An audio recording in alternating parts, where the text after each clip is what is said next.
Hola, buenas tardes. Espero estén todos muy bien. Hoy quiero hablarte acerca de un pasaje muy hermoso que está en la Biblia, un capítulo, y es titulado Los héroes de la fe.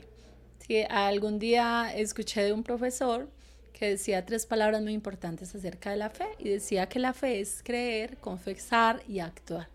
Quedé con esas palabras en mi corazón y creo, cuando tú lees el capítulo 11 de Hebreos, creo que cada uno de esos de hombres y mujeres que aparecen allí creyeron en Dios, confesaron cada día que Él era su fuerza, su fortaleza, su escudo y actuaron basado en lo que Dios era para sus vidas.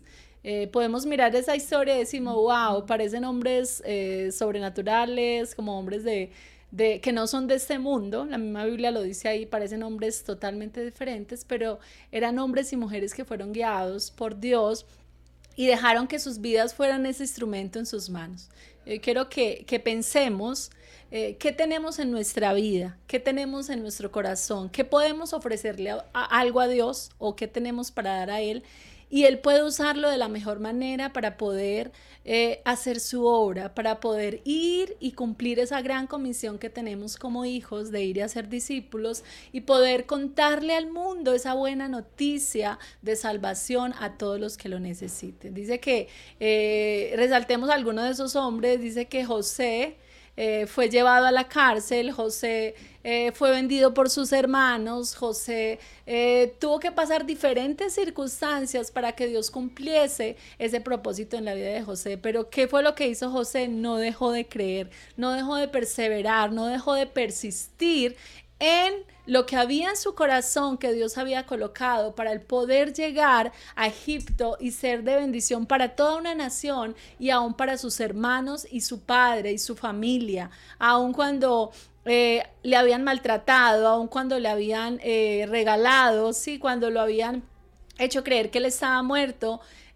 Su familia pudo ver, al final de esa historia, pudo ver la mano de Dios sobre José. Él fue un héroe de la fe que podemos ver en la Biblia. Dice también la palabra que Abraham, cuando Dios le dice sal de tu tierra y de tu parentela, él no lo dudó. Él simplemente creyó las palabras de su Padre Celestial y él obedece y empieza una caminata totalmente larga, solitaria, tal vez sin mirar mucho, pero él creyó en las palabras de Dios. Podemos ver al final cómo Dios bendice a Abraham, cómo Dios suple esa necesidad de una esterilidad de su esposa Sara, y dice que al final de su vida también pudo ser ese padre y Sara es ser esa madre de ese hijo que tanto anhelaban. Y ahí no se queda solamente la historia. Dice que Dios, en obediencia, pidiéndole obediencia, perdona a Abraham, le dice que le entregue lo más importante. ¿Y qué era lo más importante? Pues lo que habían esperado toda su vida, su hijo.